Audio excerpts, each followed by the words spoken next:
Okay, तो चलिए बिना किसी देरी के सीधे आज के इस एक्सप्लेनर में डाइव इन करते हैं। आज हम बहरमपुर गांव की उस बेहद घनी और एटमॉस्फेरिक लोक कथा की परतों को डिकोड करने वाले हैं, जो अपने अंदर 400 साल पुराना एक ऐसा रहस्य समेटे हुए हैं जो सच में किसी के भी रोंगटे खड़े कर दे। इस पूरी पड़ताल के दौरान हम समझने की कोशिश करेंगे कि जब मॉडर्न साइंस का सामना सदियों पुराने अंधविश्वास से होता है तो असल में जीत किसकी होती है। हमारी इस टाइम ट्रैवलिंग पड़ताल की शुरुआत होती है ठीक 400 साल पीछे एक एकदम रूह कपा देने वाले कोल्ड ओपन से। जरा उस हताश पिता की कल्पना कीजिए जो अपने बेटे मदन को शनिवार की रात घर के अंदर ही रहने की सख्त चेतावनी दे रहा है। वो कहता है बम बम बश, अगर कोई उन्हें देख ले तो वो जिंदा नहीं बचता। मतलब ये सिर्फ कोई आम चेतावनी नहीं थी, बल्कि एक प्राचीन खौफ से बचने की आखिरी गुहार थी। अब सवाल यह है कि वो खतरा आखिर था क्या जिससे वो पिता इतना डरा हुआ था। सोर्स मटेरियल के मुताबिक वो हैं निशिर मोलो। ये 4 बेहद भयानक आकृतियां हैं जिनकी लाल चमकती आंखें हैं और जो अपने कंधों पर एक रहस्यमयी ताबूत उठाए एक हिप्नोटिक मंत्र का जाप करते हुए जंगल के रास्तों पर घूमते हैं। मदन अपने पिता की बात नहीं मानता और दुर्भाग्य से इन्हीं निशिर मोलो का सामना कर बैठता है।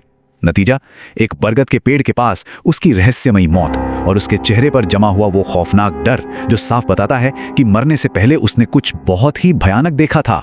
अब अगर हम टाइमलाइन को देखें तो नैरेटिव यहां सस्पेंस को एकदम से जंप कराता है। सीधे 4 सदियों आगे 400 साल पहले मदन की दर्दनाक मौत होती है और हम सीधे प्रेजेंट डे में आते हैं। सुबह का वक्त है और मेघना नाम की एक लड़की कुछ बेहद खौफनाक और सुपरनैचुरल सपनों से जागती है।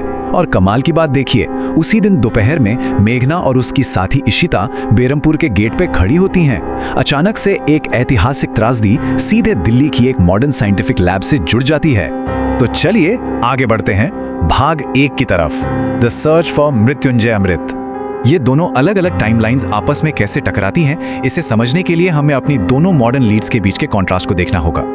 मेघना और इशिता लेबोरेटरी टेक्नीशियंस हैं जिन पर उनके प्रोफेसर जयदेव का एक कॉम्प्लेक्स एंटीडोट बनाने का भारी प्रेशर है।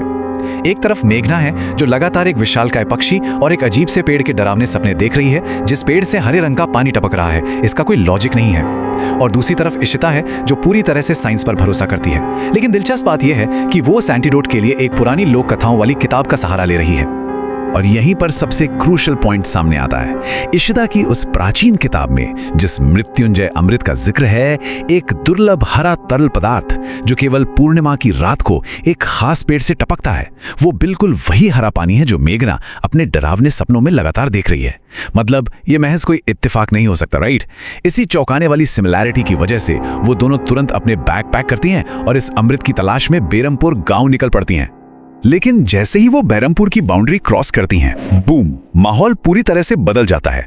अचानक एक अप्राकृतिक आंधी आ जाती है, सूरज पूरी तरह छिप जाता है। गांव के मुखिया उन्हें रिसर्चर समझकर अपने घर में पनाह तो दे देते हैं, लेकिन तभी एक डार्क ओमेन देखने को मिलता है। मुखिया के घर के मंदिर का पवित्र दीपक रहस्यमयी तरीके से बुझ जाता है और इसी भारी टेंशन के बीच मुखिया का बेटा अनुज बातों ही बातों में एक राज खोलता है, गांव में मौजूद राजा सूरजभान के 400 साल पुराने खंडारा राजमहल के बारे में। ये सारे संकेत चीख चीख कर बता रहे हैं कि अतीत अब वर्तमान पर हावी होने लगा है। और यहीं से शुरुआत होती है भाग 2 की, the palace and the past. अब उस रहस्यमयी अमृत के सुराग खोजने के लिए ये लड़कियां अनुज को मना लेती हैं कि वह रात के 12 बजे जब पूरा गांव सो रहा हो उन्हें छुप कर उस खंडार में ले चले। और यहीं पर लोर और भी गहरी हो जाती है। जैसे ही वे उस बंद पड़ी खिड़की से अंदर घुसते हैं, मेघना को उस 400 साल पुरानी इमारत से एक अजीब और रहस्यमयी अपनापन महसूस होता है। वो कहती है, मुझे ऐसा लग रहा है कि मैंने इस राजमहल को पहले कहीं देखा है, जैसे उसका कोई बहुत पुराना भूला हुआ कनेक्शन इस जगह से जुड़ा हो। इसी के साथ हम आते हैं भाग 3 पर, द रिटर्न ऑफ टेरर। लेकिन एक सेकंड रुकिए, जब ये तीनों उस शांत और अंधेरे राजमहल में इन्वेस्टिगेट कर रहे होते हैं, तब बाहर गांव की सीमाओं पर क्या चल रहा है? एक भयानक एस्केलेशन। 400 साल पुराना वो डर वापस लौट रहा है। गांव के ऊपर काले डरावने बादल छा जाते हैं, मंदिर के दीपक फिर से बुझ जाते हैं और तभी बम बम बश का वो रूह कंपा देने वाला मंत्र फिर से गूंजने लगता है। मुखिया और पुजारी घबरा कर जाग जाते हैं। उधर जंगल में जुआ खेल रहे संपत और कप्ता के सामने लाल आंखों वाले वो निशिरमोलो साक्षात आ खड़े होते हैं। और सबसे खौफनाक पल, वो रहस्यमयी ताबूत खुलता है और एक भयानक चीख रात के उस सन्नाटे को चीर लेती है। गांव वालों का अंधविश्वास अब एक टेरिफाइंग रियलिटी बन चुका था। और ठीक उसी वक्त महल के अंदर भी टेंशन अपने एकदम पीक पर है। राजमहल के खाली गुप अंधेरे गलियारों में किसी के भारी जूतों की आवाज गूंजने लगती है और एक जंग लगा हुआ दरवाजा जोर से चरमराते हुए खुलता है। कोई अनदेखी शक्ति अब उनके ठीक सामने खड़ी थी, जिसने मेघना, इशिता और अनुज को अंदर फंसा लिया था। ये मोमेंट जंगल में हो रही अलौकिक घटनाओं को सीधे तौर पर इन खंडरों के फिजिकल खतरे से जोड़ देता है। तो हम यहाँ इस एक्सप्लेनर के अल्टीमेट मिस्ट्री बॉक्स के सामने खड़े हैं। आखिर ये निशिर मूलो हैं कौन? उनके उस भारी ताबूत के अंदर ऐसा क्या है जिसके खुलने से इतनी भयानक चीख निकली? और सबसे बड़ा सवाल, मेघना का इस 400 साल पुराने श्राप से असली कनेक्शन आखिर क्या है?